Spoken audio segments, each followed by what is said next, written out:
We are live. Good evening, every breathing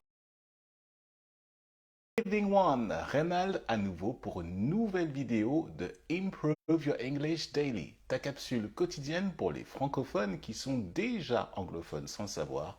Cette capsule te permet d'intégrer des tips, des tricks, des petites subtilités, des astuces en fonction de ton niveau pour que tu puisses progresser dans la pratique de l'anglais. Des vidéos de tous les jours qui font pas plus de 10 à 12 minutes pour que tu puisses intégrer un concept que tu n'avais peut-être certainement pas pensé et tout ça dans le fun.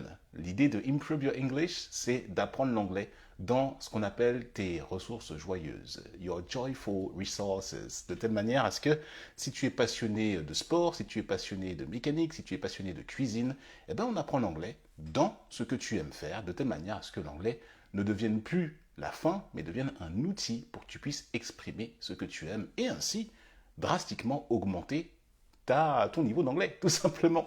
Beaucoup de personnes me font confiance déjà et prennent des cours avec moi en privé. Pour me suivre dans les différents réseaux sociaux, tu as la possibilité de regarder dans la description de cette vidéo. J'enregistre cette vidéo avec le moyen de Facebook Live sur la page Facebook d'Improve English. Tu peux aussi suivre la chaîne YouTube de Improve Your English, puisque là-bas, pour les personnes qui n'ont pas Facebook, je télécharge la vidéo et je l'implémente directement sur la chaîne YouTube d'Improve Your English. Et aussi, j'interviens sur Instagram et j'ai un petit canal Telegram avec quelques élèves ambiancés qui ne veulent pas manquer lorsque je suis en train de publier une vidéo, que ce soit sur Facebook ou sur YouTube. Maintenant, tu as tous les liens dans la description. You know what to do. Maintenant, cette semaine alors, on est vendredi, le jour où je t'enregistre cette capsule. Le vendredi, on clôt une thématique qu'on voit toute la semaine. Et là, on a vu un petit peu le mode artistique avancé de voir la conjugaison. On a abordé des thèmes qui n'étaient pas encore vus depuis maintenant 83 vidéos d'Improve Your English que je t'ai donné. Pourtant, on a eu déjà l'occasion d'aborder le thème de la conjugaison. Et aujourd'hui, la thématique du jour, c'est un peu plus du vocabulaire. C'est ce qu'on appelle en fait dans la conjugaison des verbes spécifiques qu'on appelle des phrasal verbs, des verbes de phrase. Qu'est-ce que ça veut dire? Eh bien en fait, ce qu'on appelle communément en anglais des phrasal verbs, ce sont des verbes, en fait, si tu veux, tu prends un verbe qui a un sens quand il est tout seul, mais qui prend un autre sens quand tu lui ajoutes une petite postposition de type up, to, down. Tu vois, par exemple, je te donne un exemple tout simple. To get up, par exemple. To get up signifie se lever, tu vois, ou se relever. Et si tu mets to get tout seul, alors to get, c'est un verbe un petit peu fourre-tout qui veut dire plein de choses. Il peut autant vouloir dire aller que comprendre ou qu'obtenir. Et ben là, avec up, eh ben, il veut dire se réveiller. Alors tu vas me dire, mais comment on fait pour se sortir de ce pétrin? Ben tu peux pas, tu es obligé d'apprendre par cœur. Tu es obligé d'apprendre par cœur, mais je l'ai dit encore dans la capsule que j'ai sortie hier, il faut que tu sois dans ta thématique, que tu sois dans l'objet de ce qui te donne envie de parler anglais, ce qui te donne envie de communiquer. C'est toujours comme ça, toujours le même principe de base. Tu retiens beaucoup plus facilement, surtout en termes de vocabulaire, surtout quand c'est des phrasal verbs, tu les retiens nettement plus facilement quand tu les mets en contexte dans une thématique qui t'interpelle, qui te passionne. Un autre exemple, par exemple, moi je suis un dingo, j'ai été professionnel de musique, hein, ça a été mon métier pendant une période de ma vie, et ben j'adore listen to the music. Listen to the music. Alors c'est pas tout à fait un phrasal verb puisque listen il va obligatoirement avec to, mais le fait qu'il y ait to, ça en fait un, et donc ça veut dire écouter de la musique. Entendre, c'est hear. To hear, H-E-A-R, ça veut dire entendre tout seul. Alors aussi, une subtilité avec les phrasal verbs, c'est que tu pourrais, à la limite, sachant qu'il y a des synonymes, tu pourrais remplacer ce phrasal verb par un verbe qui n'a pas de postposition, qui n'a pas de préposition avec lui. Et donc, tu vois, par exemple, to hear, entendre, to listen to, écouter. Allez, je te l'accorde, il y a une petite nuance entre écouter quelque chose et entendre quelque chose. Mais voilà, si jamais tu te rappelles plus du phrasal verb pour pouvoir mimer quelque chose en lien avec tes oreilles, allez, tu vas t'approcher un petit peu et l'autre, en essayant de gratter un petit peu, il va te comprendre. Mais l'idée, c'est mieux que tu ailles beaucoup plus précis tout de suite et que tu dises to listen to, ça va beaucoup mieux.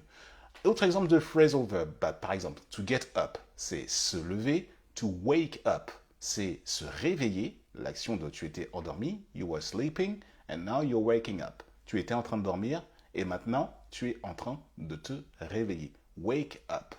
Aussi, to pick up. P-I-C-K, plus loin up. To pick up. Alors, pick tout seul, sans le up, ça veut dire choisir. Mais pick up, c'est ramasser, tu vois. Donc, to pick, choisir. Et to pick, P-I-C-K, bien sûr, parce que P-E-A-K, ça veut dire autre chose. C'est un mot commun qui veut dire un pic, un sommet. Exemple dédicace à ceux qui se rappellent de la série Twin Peaks, qui était une très belle série dans les années 90. To pick, donc P-I-C-K, to pick up, c'est donc ramasser. Tu ramasses quelque chose. Tiens, là, pour le coup, j'ai fait tomber quelque chose. Ça tombe bien. Et justement, tomber, eh ben, c'est un phrasal verb aussi. Tomber, ça veut dire fall down. Fall, F-A-L, qui veut dire chuter. Et quand tu mets down, c'est l'idée, en fait, effectivement, c'est le phrasal verb pour pouvoir dire tomber, tu vois, typiquement. Alors, il y a tomber, fell down, my thing falls down on the ground. La chose, ma chose est tombée par terre sur le sol. Mais tu as aussi to fall off, en fait. Et là, l'idée de fall off, donc F-A-2-L, avec off O2F qui veut dire carrément chuter. C'est-à-dire, voilà, c'est dans le sens où, par exemple, ça c'est plus utilisé lorsque tu, par exemple, tu es à moto et que tu chutes. Tu vois, c'est un terme qui est beaucoup plus utilisé dans ce contexte-là. Et tu peux dire aussi fall down, mais si tu entends fall off, eh ben, ça veut dire qu'il y a une idée de, voilà, de retirer, mais tomber par terre salement, quoi, vraiment. Tu as été éjecté voilà. Et par exemple, une autre idée d'éjection, ça me fait penser avec mon élève qui est passionné de chevaux, bah, elle, tu vois, elle me parle souvent du fait que des fois, eh ben, il se peut que son cheval, si jamais on lui prend la tête, eh ben, il peut t'expulser, quoi, tu vois. Et expulser, c'est to send off. S-E-N-D. Si tu mets send tout seul, ça veut dire envoyer, to send. Mais si tu mets, c'est un verbe en plus irrégulier, send, sent. Et si tu rajoutes off derrière, bah là, c'est expulser. Tu vois, O2F. Tout ça, ce sont des phrasal verbs. Je pourrais t'en lister voilà, plein, mais à la limite, c'est pas l'intérêt de te les lister tous, c'est que tu apprennes un vocabulaire. C'est juste le but de cette vidéo, c'est de te dire que mets-toi dans un contexte qui te correspond et ces phrasal verbs, lorsque tu tombes dessus, tu les mets en contexte, tu les utilises et tu utilises la bonne syntaxe après qui va bien, et ben typiquement après c'est maîtrisé. Et c'est à force de tomber dessus et de les rabâcher que ça fonctionne. Il y a qu'en cours qu'on peut creuser cet aspect-là et qu'on peut voir les différents aspects pour que tu puisses justement les intégrer encore mieux que ça. Et je t'invite là aussi à cliquer sur le dernier lien qui se trouve dans la description où tu peux commander ton cours en direct avec moi. Je suis notifié et tu peux tester, éprouver la méthode Improve Your English. Pourquoi pas? Give it a try, comme on dit. Essaye, simplement, teste. Et ça me fera plaisir de pouvoir te retrouver en face à face. Si tu es sur la région bordelaise, ça me fera plaisir de te retrouver. Mais si tu es à l'étranger en mode, comment dire, expatrié, ou si tu es en France et que tu souhaites approfondir ta langue anglaise, eh ben, tu as la possibilité directement de me contacter via ce lien qui se trouve dans la description. Voilà ce que je voulais te dire dans cette vidéo. Si elle t'a plu, je t'invite à mettre un pouce ou un cœur, suivant la plateforme vidéo d'où tu te trouves. Et aussi, si tu souhaites aussi communiquer tes expériences avec des phrasal verbs, pardon, j'avale de travers. J'ai failli m'étouffer avec ma salive. C'est pas drôle. Et ben, tu as la possibilité de laisser un commentaire. Dans le champ de commentaires, tu exprimes ton expérience avec les phrasal verbs, comment toi tu les intègres, sachant que c'est un sujet qui est assez advanced quand même, qui est assez avancé. Et tu as la possibilité aussi de pouvoir partager ce contenu à une personne qui se pose la question de comment améliorer son anglais, comment utiliser les verbes d'une meilleure façon. Partage ça loin, loin, loin et tu feras forcément un heureux quelque part, somewhere in the world. C'est tout pour moi aujourd'hui. Je te souhaite une belle fin de journée. I wish you a pleasant day and see you until the next video. Take care, guys. Prenez soin de vous. Cheers. Bye bye.